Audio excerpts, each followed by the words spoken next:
The Integrity Governors, otherwise known as the PDP G5, are back in Nigeria and have denied that they have endorsed any presidential candidate for 2023. They say all of those rumors are untrue.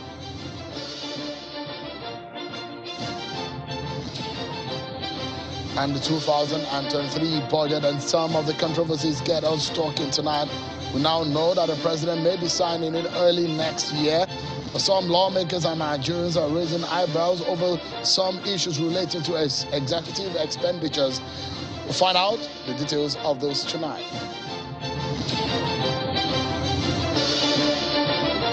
Hello everyone, welcome to the program. This is Politics Today, live on Channels Television. I'm Sean Okimbalo. Interestingly, it's the last episode of Politics Today for the year 2022. It promises to be a very interesting one. So let's get going, everyone.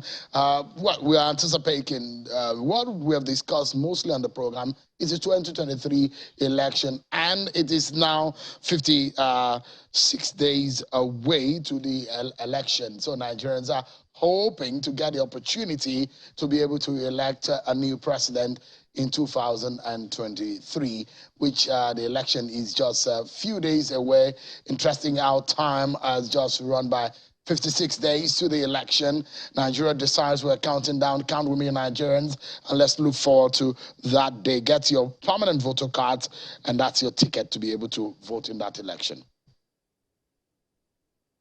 So much to talk about. Just a few minutes ago, we understand that the G5 governors, the integrity governors of the People's Democratic Party, 5 of them arrived in Nigeria. They landed in Port Harcourt. And there's been stories relating to whether or not they've endorsed Bola Tinubu or Peter Obi of the Labour Party. And today they've said, through Nyesom Wike, the governor of Rivers State, that those stories are untrue. We'll hear those details. In fact, Governor Wike has come out to say a few other things in relation to endorsement, to agreement with Atiku Abubakar. And we'll perhaps be getting some reactions to some of those things that I've said. Plus, our major focus tonight will be about the 2023 budget, which the president, and we understand that the Senate president said the president will be signing on the 3rd of January. We'll be getting more details on that. Plus, you remember the issues of the Ways and Means and some of the issues, the CBN policy, the budget of 2023, some of the issues that have been raised in it. We get some explanation from someone who is in the know tonight on the program. Stay with me. First and foremost, let's check out some of your political roundup stories.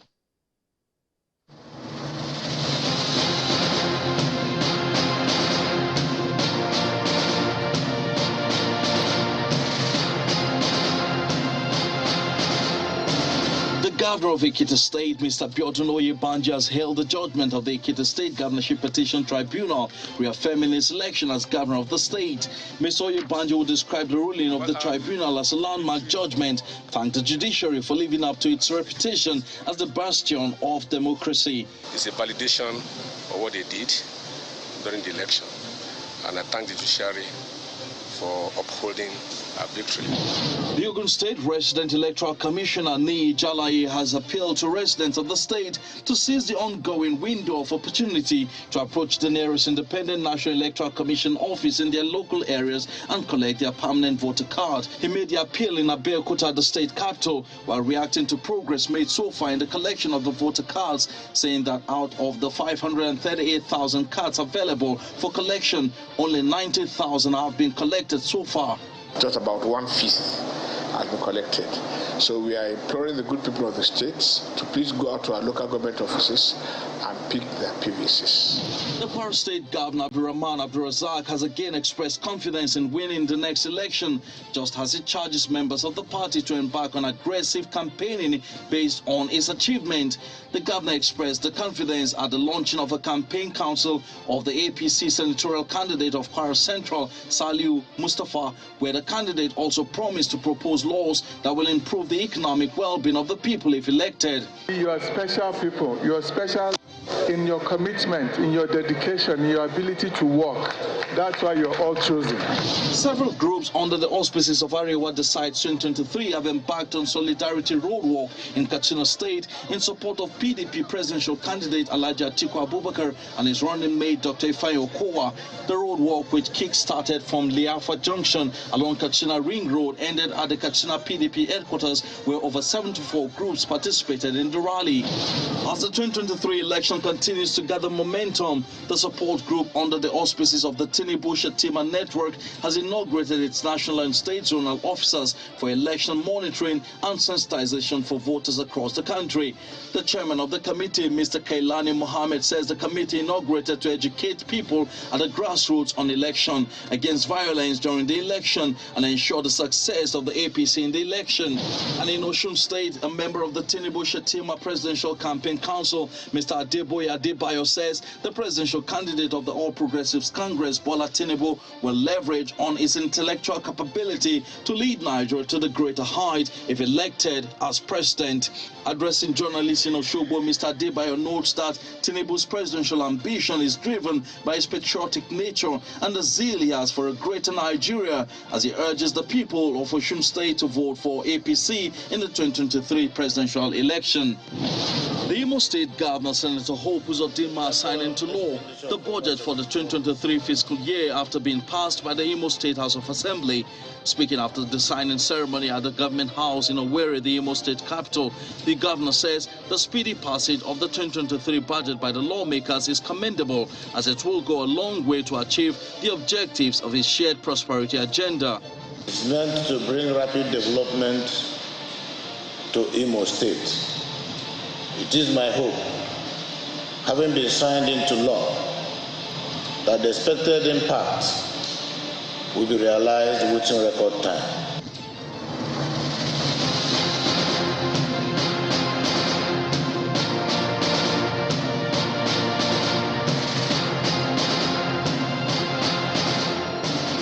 All right, and thank you so much, everyone, for staying with us. So the Integrity Governors, otherwise known as the PDP G5, have returned to Nigeria and landed in Port Harcourt earlier today. The members include their host, Governor Wike of Rivers State, Governor Seyi Makinde of Oyo, Governor Benue State Samuel Ortom, and the Governor of Enugu State Ifeanyi Ugwuanyi, and that of Abia State, Okeze Ikpeazu. And at the arrival, there was an event where the Governor of Rivers State, Nyesom Wike, out to commission a project. The five governors have demanded the resignation of the PDP national chairman, Senator Iyorchia Ayu, as a precondition to support the presidential ambition of Atiku Abubakar in the 2023 elections. And they are reinforcing that demand. Governor Wike says himself and his allies have not struck any deal with any presidential candidate ahead of the next year's election.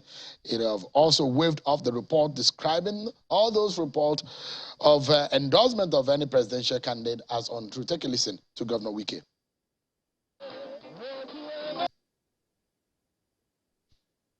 Assuming that there was a meeting, has Atiku not been holding meeting with governors of APC? Ask him. Ask he's in Dubai. Don't you know what's going on?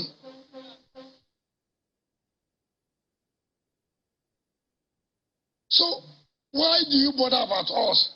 G5 that you say you can win without us. Leave us alone. My dear people, I just want to tell you that whatever decision I will take, I will let you know.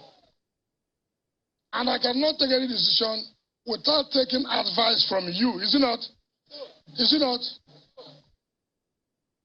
So please, allow these newspapers who are standing for one election. All of us will know the party they are supporting. We know the candidate they are supporting. They cannot come out and tell Nigerians the simple truth. Every day telling lies upon lies upon lies upon lies.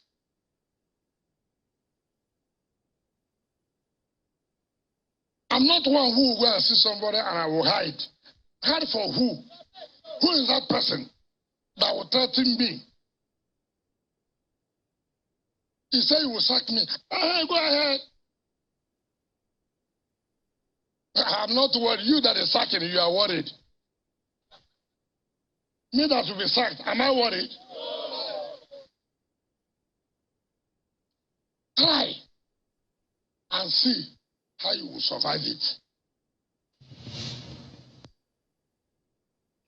Well, then you heard Governor Wike there talking about endorsement.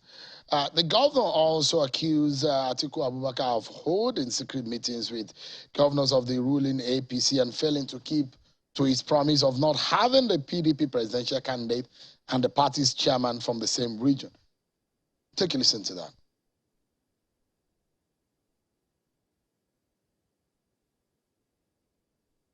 In 2002 and 2003, when President Olusegun Obasanjo wanted to run for second tenure, a whole president wanted to run for a second tenure, he knelt down before his vice. He knelt down before his vice presidential candidate, the vice president, and said, "My vice, please allow me to run." You know the condition he gave him? One of the conditions, you know what he gave him? Tony Anini must be sacked as Minister of Works. And Tony Anini must not be the President Campaign Council. Obasanjo obliged and sacked Tony Anini as Minister of Works. And removed him from Presidential Council and brought him back to South-South. And people are talking. This is a president. His own vice giving him condition. A retired general. He knelt down. "My vice, please allow me to run for second tenure." And he was given conditions. This one, we are not even doing that. We are not saying, sack this one, give what. No. We are only saying, by the constitution of our party, by what the national chairman said, and by what you told me in my house when he came to see me. Now you have gotten the president. We are not fighting about it. We say you have taken, we don't want to fight. Okay, give us the national chairman. All right, you heard him.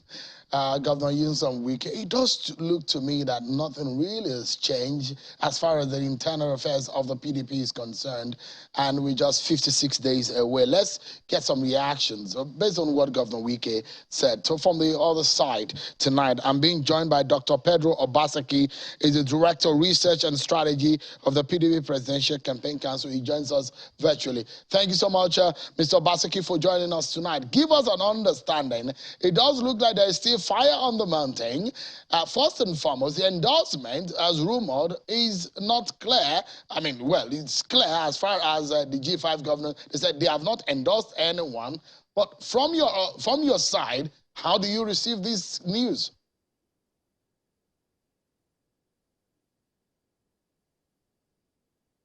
Dr. Obaseki, go ahead. Yeah, I can hear you. It's Yeah, very obvious. It's very obvious that His Excellency Nyesom Wike understands the enormity of the task ahead.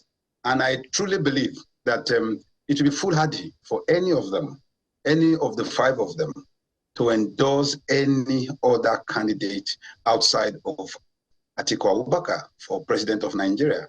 There are APC propagandists who are all over the place trying to disturb the polity. So I'm happy to hear him say that nothing like that has happened. But however, in his talking, he has thrown a lot of misinformation and disinformation in the public space. And it is very, very painful to hear a sitting governor, a barrister at law, a solicitor of the Supreme Court of the Federal Republic of Nigeria, to begin to bandy falsehood in the public domain. You mentioned Tony Aneni. Tony Aneni is my leader and the leader of my state. Tony Aneni, if you must know, was twice the national deputy DG of Obasanjo's campaign, both in 1999 and in 2003. So there was nothing like he wasn't in the campaign council. That is not true. And in the second tenure of Obasanjo, He started off as Minister of Works. So all those ones I don't understand. Maybe he has not gotten his facts right. But I know inside of me, I've always told everybody that it is going to be a political suicide, a political harakiri, for any of the 4 or 5 of them, particularly the 4 of them who are going to run elections. Sheyi Makinde going for a second term, and Otom Ugwuanyi and Okezie Biazu, who will be running for Senate, to declare themselves partyless. Because once you openly endorse another party, you have invariably carried out anti-party activity, and it is only going to be met by expulsion. And you cannot run in Nigeria except on the platform or on the platform of a political party. I think they understand that. So my own problem is I don't feel comfortable for Mr. Nyesom Wike to continue to play God. No man is God. And in your Kishe Olorun, no man can be God. And his continued vituperations make him see himself as some God. And that must stop. It pains me because he is a part of my geopolitical zone.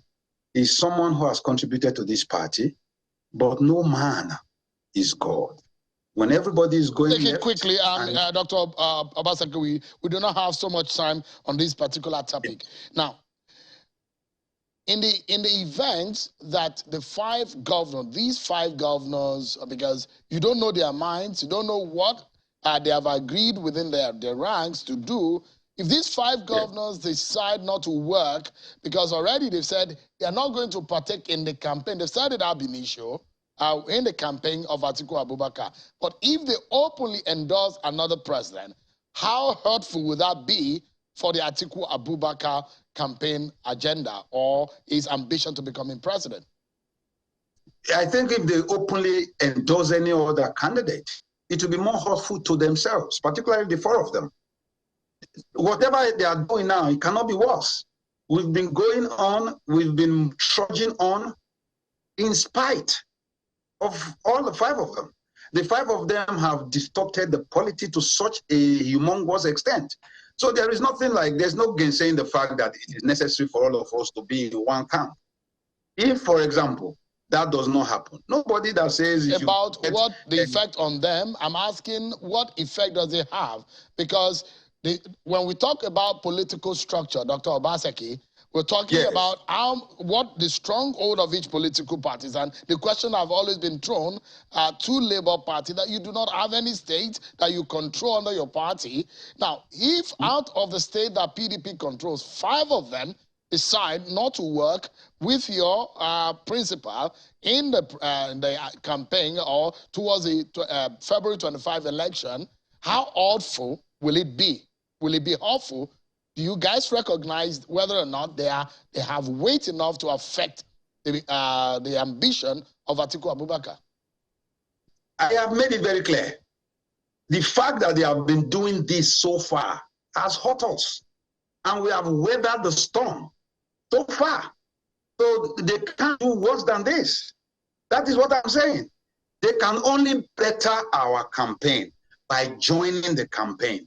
But they will not make it worse, because whatever they are doing now is what they have been doing. Let me go to my next question, Dr. Obaseki. Is it true that there are plans to expel or to suspend or to discipline these 5 governors based on what is going on in the PDP? I don't think so. You cannot, there is no art yet to tell the mind's construction on the face. They have not openly left the party yet. They have not openly derailed the party yet. What we are saying are vituperations that are angst on anger, grievances. So I don't think the party will just unilaterally expel them. That is not correct. Okay. I think it's premised on their own action. So we will not premise it on an error of omission. It is going to be something based on the commission that they will commit. In the realm of permutation also, Dr. Obaseki, because politics and permutations are like twin brothers. They go hand in hand. Now, should, for example, has been rumored, these 5 governors decide to endorse Bola Tinubu, considering the state that the APC currently controls, is this race off the table for Atiku Abubakar? No, not at all. When that happens, the race is off the table for the 5 of them. They will wish themselves into political irrelevance. They will be swept away under the dung heap of our political yesterday. No, none of them. I'm not asking questions based on the lower election. I'm asking based on the presidential election. I'm saying if that because if you are doing the permutations based on the physical map, you will see how many states that the APC controls. So add 5 states to those states, and if they take those votes, 5 states, the vote of the 5 states, add to the states that the APC controls, and the grounds that Tinubu has covered so far, will it hurt Atiku Abubakar? It will not hurt Atiku Abubakar. What would you say the same thing for Labour Party? Should they decide to go with Labour Party? Let me explain what is just going down. They should not continue to see this as a 2-horse race. It's a 3.5-horse race. And if any of them should move right now, these 5 Christian governors, if they should move right now, either to the Labour Party or to the APC, it does not distort our overriding goal. The only thing that it may do is to maybe wall the ship a little, but that is exactly what it is. Now, all the 5 of them in this present trajectory, they are overrated. Based on the voting patterns, based on the behavior of the persons within these states, I don't think that, let me give you an example. Mr. Rotimi Amechi, the sitting governor of Rivers State, who also ran for presidency under the APC earlier this year, just like his successor, Mr. Nyesom Wike is doing or had done, also moved out of the party in 2015. But that did not make Mr. General Muhammadu Buhari win Rivers State, in spite of the fact that Amechi was governor. So we have to look at all these things from a more strategic, more holistic point of view, rather than looking at it as if they are the backyards, the owners, Dr. Obaseki, my final question to you tonight on the program is on the issue of agreement. This is one thing that has been consistent with these 5 governors, and you've heard Governor Wike say this over and over again. If he had said any other thing, any conversation that he's had with any other person, anything that he has brought to the public domain, one thing that has been very consistent is the fact that there is an agreement that he's had with Atiku Abubakar, that Atiku Abubakar made that promise to him in his house, and I'm not sure that your principal has denied that. But give us an understanding of just how difficult is it to make true to that agreement, that should there be a presidential candidate from the north, that the chairman of the party from the north will have to step down. How difficult is that equation to be fulfilled? I think when you keep repeating a lie, you may now believe the lie and you begin to live the lie.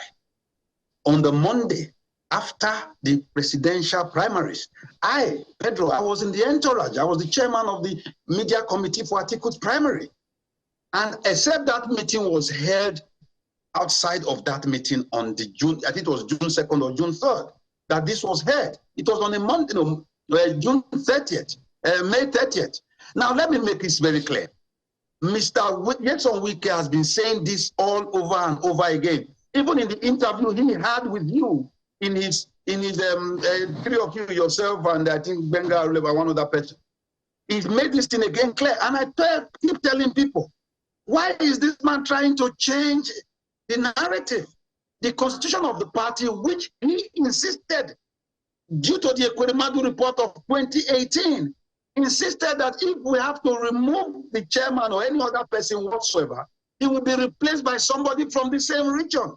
What our party is saying is, based on our history, based on our presidencies, based on things that have happened prior to now, our presidential candidate almost always comes from the same zone. It is when the presidential election is held and we win, it becomes incumbent directly in exactly 8 weeks from today.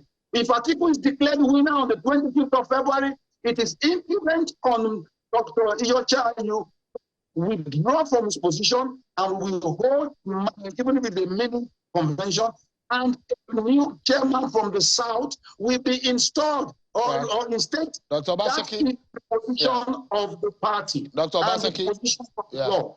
Well, it's unfortunate. That's how far we can go on this matter. We just needed to get reaction from your own side and hearing from Governor Wike today and an earlier live broadcast on Channels Television. Thank you so much indeed, Dr. Pedro Obaseki, the Director of Research for the PDP Presidential Campaign Organization. Thank you so much indeed. Thank you. Let's do guess now, everyone, and let's tell you what the Senate President Hamid Lawan said. He said President Muhammad Buhari is expected to sign the 2023 appropriation bill on Tuesday, that is the 3rd of January 2023. The lawmaker said this earlier today after a visit to the president in his office. He told the State House correspondents that he briefed the Nigerian president on the passage of the appropriation bill, the 2022 supplementary appropriation bill, and the finance bill and the general elections, among other issues of national interest. Take a listen to the Senate President. All right, so apologies on that. We will get that soundbite to you just in a moment. Well, there are a lot of issues that have come up on that budget, and some, though, of Nigerians who have raised eyebrow on some areas in relation to that budget. You remember what was said on the floor of the Senate on the issue of the ways and means. The expenditures have been made by the executive which did not get the approval of the National Assembly before spending those money. What are these issues? Legal issues, moral issues, and the issues that pertain to handshake between the executive and the legislature. Of course, we'll talk about the CBN policy. The man who moved that motion to extend the withdrawal limit is here, or the Naira Notes policy of the CBN is here with me in the studio. Senator Ali Ndume, representing Borno South in the National Assembly. Thank you so much, Senator, for coming tonight. Thank you. First and foremost, before we take a break, you were very passionate about that policy of the CBN. And you are not even the only one. Senator Bukochua said, look, in his constituency, that several months or years, there hasn't been any functional bank in his constituency. It's the same thing happening with you. Yeah. And this is what you're saying, isn't it? Yeah. In my state, I said it before, we have 27 local government. You can only find banks in 5 or 6 local government. The rest, 20 to 21, have no banks at all right now. Those banks that were operating there before were closed down or even destroyed by the insurgents. And some of the areas, they don't have network, so it's not easy to even do transaction with POS. Besides that, the new notes, I only saw it myself as a senator on Wednesday when I raised the motion, and I told my colleagues that I have not even seen the new notes. So the policy is good. From time to time, you need to do that. But when you do it, you don't do it to hurt anybody, or you don't target anybody. Do you think this is targeted at some? To the poor. The poor will be victim of this. Many Nigerians are poor. We agreed. The statistics is there. Over 133 million people are poor. Multidimensionally. Yeah, multidimensionally. That means that if you check, most of these people that are 63% of the population may not have even access to these financial services. The money they have may not be that money that they will take to the bank, but they have them. And they don't have access to banks to get the new notes. I've been withdrawing money from the bank since 15th, but I've never been given the new notes. In fact, they are giving me new old notes. New old notes. Do you suspect any ulterior motive about this? No, I don't. For those who have, those in the opposition said this is actually is a political move. Well, even if it's political move, it will affect everybody. I'm APC, we are in the government, we want to retain the government, want to come back as a government. So I don't think that the president is targeting politicians, It may not necessarily be the government. Could it be politicians who are working with the CBN? Those are the theories of some politicians. Well, which theory? I'm a politician, do you forget? No, but you are in the ruling party. So, okay, you see, do we do politics that... You heard what Senator Seriake Dixon said, that you cannot do some of this policy in the middle of an election. No, it doesn't matter. For me, you see, the way they are doing it is the problem. And as I said, my own motion was simple. And it was Nigerian motion. It was not my motion. And for me, you know, this change of money and then me withdrawal and all that does not bother me. But it doesn't. But it bothers the people that I represent and Nigerians in general. Nigerians will suffer. We had this experience in 1984, and I was part of. I was, you know, lecturing in the Polytechnic. I knew what. Is it that the CBN is not aware, or what is? I mean, are they not aware of all of these indices? Well, I don't know about that, but you see, it's not even the CBN that matters. CBN is he is an appointee of the president. The CBN is virtually a cashier glorified cashier of the government. Pay, he pays. Do this, he does it.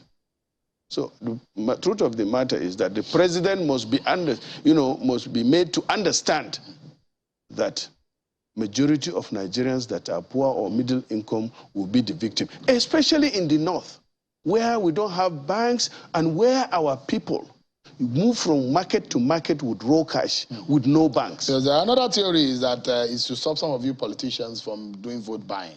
Oh, okay. Well, I don't know about that. So if there are no networks like you have mentioned, so how do we conduct the elections? I told you before.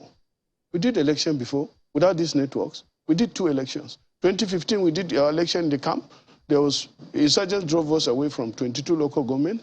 We did it in the camp, and it was credible. I chose to be the credible. So it's not all over Nigeria. Majority of the states have network services, and they can do that. But Senator, the few of our states... The motion you moved is not an approval from CBN just yet. Doesn't mean that the CBN has accepted to shift it. Yeah. So it just means something. No, it means... that their earlier policy still stands. Well, we'll see how it goes. They are to serve the people. I voiced out what the people want. Should they decide to go ahead, what would the Senate do? We'll still take when they get to the bridge, we'll cross it. I'm trying to even reach... It's just in few days anyways. No, it's not few days, it's 4 weeks. Yeah, 4 weeks, so it's not few days. So we'll take a break, Senator, because there's so much to talk about. We'll talk about this, the details of the budget. The issue of ways and means is another thing. Can the executive spend money without the approval of the Senate or the National Assembly? They're not supposed to. So what were you guys doing when they were doing that? When we don't know. When they were spending this money, we didn't know. It was only on 20th December that we were informed. We'll allow you to explain more, Senator. But we'll take a break. Okay. We'll take a break, everyone. So much to talk about. Senator Ali Ndume is still with me. We'll be right back, everyone.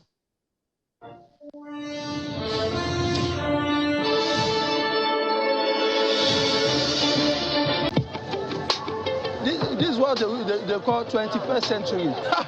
When my customer say I want to use POS, I will just bring out my phone, open the application, use this, press this code. I don't have anyone that using POS anymore. For this is because the appropriation bill came to the National Assembly with some problems. And when our committees on appropriation in the Senate and the House started to reconcile the figures of what we have done and what was presented, the problems became very obvious and they were not easy to deal with.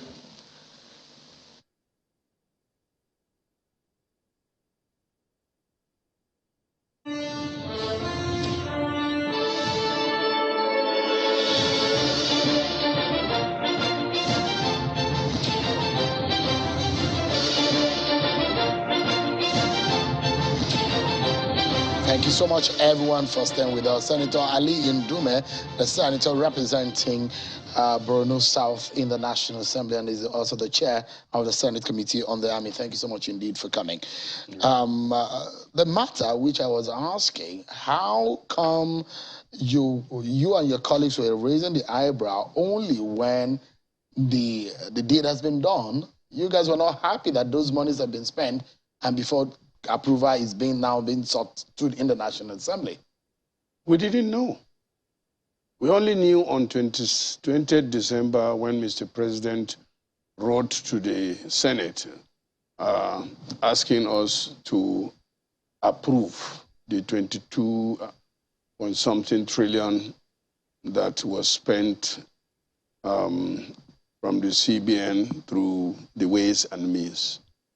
That was what triggered the argument. And most senators say that, and most importantly, it was just a 2-page report.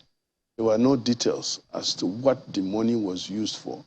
And it would have been ridiculous or disservice if we just go ahead to approve what? That was the question we asked. All right. So because a lot of our viewers may not really get the meat of the matter, so the Ways and Means are loans or advances by the Central Bank of Nigeria to the federal government to enable the government to cater for short-term or emergency financing to fund delayed government expected cash receipt of fiscal deficit. It just means that when government is in some kind of trouble or in need of urgent funds, Ways and Means are the means where the CBN give the money to the federal government to be able to execute this emergency project. But it's in the tune of 22 trillion naira. Yeah. And without the consent of the National Assembly. Yeah. Is that right or wrong?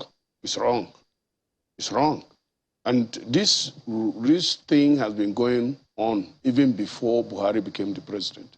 So it's become a norm. The illegality, the illegality has been going on. And I think when he met it like that, they continued in that path, but now realize that actually the National Assembly have to approve it. But then I asked my colleagues that time, when the money is already spent, you don't approve it, you only rectify it. Then that brings us to constitutional matter, whether even the National Assembly has the right to do what it is asked to do. I know that in the Constitution gives us approval powers, and after you approve, you oversight. But I don't think the National Assembly has the right to rectify an act that is being done. Because the Constitution is very clear. Every income, whatever the government is doing, must be approved by the National Assembly. What the president is asking for is not approval, it's ratification. Of what had already been spent. Yeah. Is there a possibility, Senator, now, that the government can spend some money that are not captured in the budget? No. So every kobo that is spent by government has to be approved by the National Assembly. That is what the Constitution says. So, but for a very long time, remember the arms deal something? Yeah. It was money that was spent without the approval of the National Assembly. It was during Jonathan. So this thing has been going on for a very long time, and I think it must be addressed. In fact, I'm wondering whether we even have the right to do what we have been asked to do. Constitutionally. No, it's not approved. Remove that word. No, ratification, rather. Does the National Assembly have the right to rectify? We are to approve and oversight. That's a fact after the issue, after the matter. No, but we don't know. So, I mean, you guys have rejected it. Rejecting or not rejecting doesn't, it doesn't validate. No, we didn't reject it. We stood it down and set up a special committee to look at it. And you wanted details. That's what you're asking. Yes. And even if we get the details, my question remains. Do we even have the right? Do we have the right to sit on it? No, not to sit on it. To accept it? No, to rectify. It is not approval. Approval is when you seek the consent of the National Assembly to do something. But when you have already done it, that is... So when you even say that for a 22 trillion naira expenditure, you were only given a 2-page explanation for the ratification, means that explanation really is not given. Yeah. The only explanation is for the 819.5 trillion that we approved out of it. They brought a supplementary budget which will be funded through the same process. That is Ways and Means. So there's something fishy. No, I don't know about fishing. I'm not a fisher. All right. The budgets that you and your colleagues passed into law, the appropriation bill 2023, let me allow you to listen to what the Senate President said. That budget will not be signed by the President this year. It's the last budget under the Buhari administration, but it won't be signed until next year. These are the reasons. Listen to the Senate President, everyone. We are very pleased that we have been able to, in the last 4 years, ensure the passage of the appropriation bills in record time before every Christmas, and Mr. President had always signed before the end of the year. This year particularly is because of the anomalous, very undesirable and unfortunate situation that we had to delay a little bit. You recall that the National Assembly had to cut down its recess, Christmas recess, to come back on Wednesday for the sole purpose of passing the appropriation bill that we could have passed a week before. So all the same, there's nothing that to be missed. This administration, working between the executive and the legislature, has succeeded in bringing into regularity the appropriation bill all the 4 years so far into the regular, very desirable and predictable January to December budget for our country.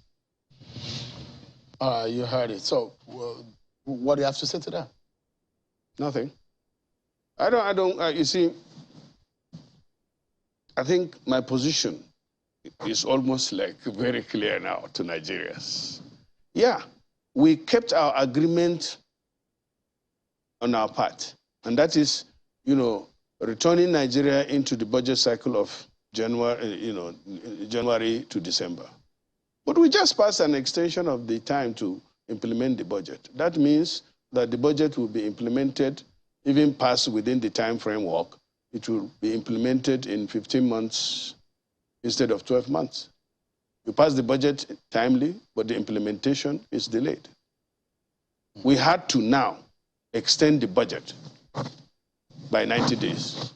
We also had to pass a supplementary budget, and that is another problem or another issue that I have problem with.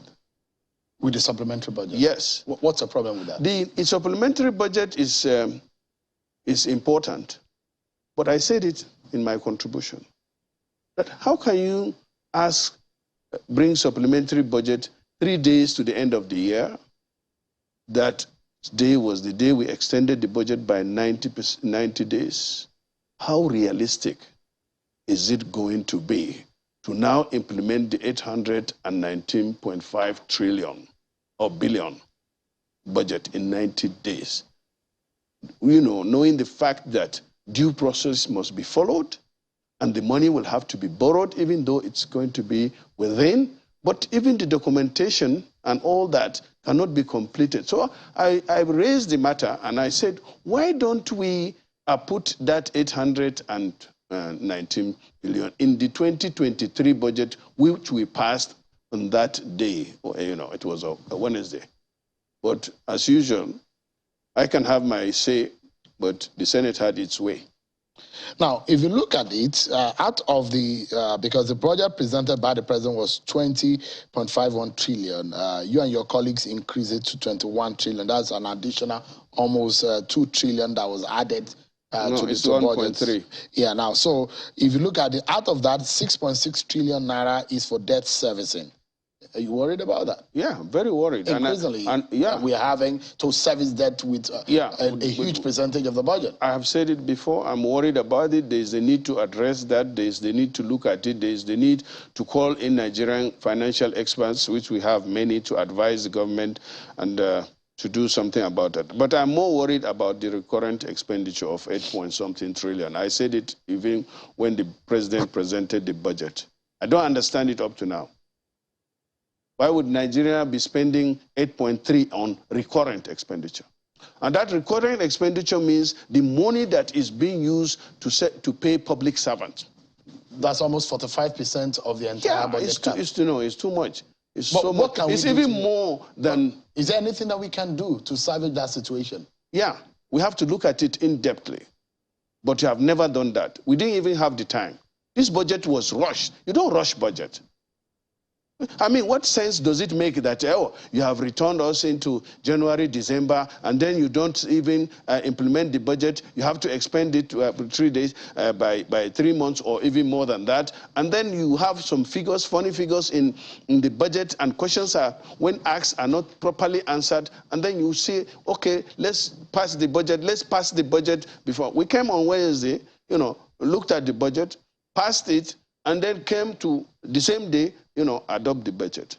But for me, the National Assembly is cooperating with the executive. If that's what you want, oh yeah, take it, go and do it. That is what we have been doing. I mean, Senator, you and your colleagues have been heavily criticized. Yes. So the president presented... Criticized for what? Yeah, for the amount, the money that you have appropriated to yourselves. Like how much? You have, the president presented a budget of 169 billion to the National Assembly, and it was jacked up in the end to 228.1 billion. That was what the National Assembly approved. That is a 59.1 billion increase.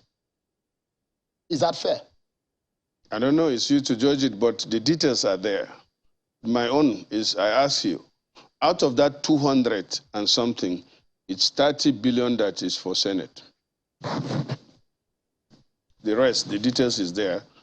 A representative, I think House of Representatives has 56 billion also. And then the details are there. Our workers have been going on strike, you know, for non-payment of their entitlements. Some of the people that serve the National Assembly that are out, that have retired, have not been paid their pension.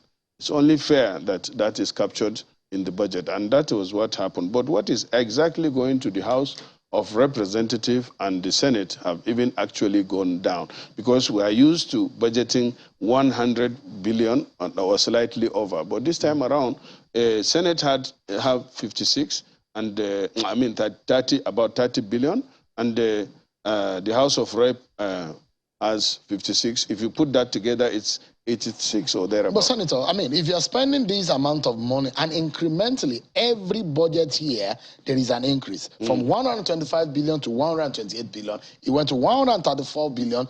169 billion was what the president presented. It jumped to 228 billion in a country where 133 million people are said to be multidimensionally poor. And the National Assembly, the two chambers, are being serviced with over 200 billion. Does that make sense? It doesn't. But let me ask you this question.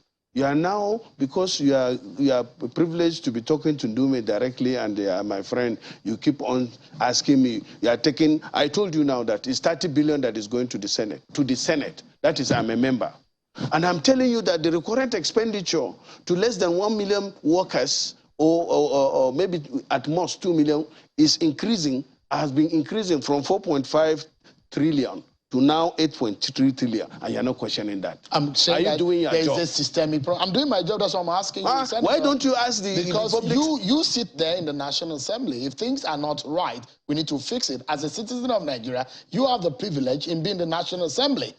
Okay, so that privilege now, let me ask you and this. I have the privilege of speaking to you. Yeah, let me ask you this So question. shouldn't we fix the problem? Yeah, we should fix the problem. But when you're looking at a problem, you look at the bigger problem. The bigger problem is our recurrent expenditure, and you know what it is. It's moved from 2016, from 4-point-something trillion to now 8.3 trillion. And I mentioned the figure, and I told you I'm worried about that. And you are saying, no, I'm even more worried about your 30 billion. Is that fair? Senator, unfortunately, I would love to have more time with you. You know, each time I interview you, it's not always very easy. Thank you so much, Senator, for coming on. I appreciate it. And I wish you a Happy New Year, because the next time I will be seeing you is going to be in 2023. Oh. And I hope you to win your election anyways. Well, I wish you luck. Inshallah. That's our show. The last show for the year 2022. I must sincerely thank you, all my viewers, wherever you may be watching. I appreciate you. A very big salute to you for sticking with us on Channels Television for the year 2022. I'll see you in 2023. God bless Nigeria, everyone.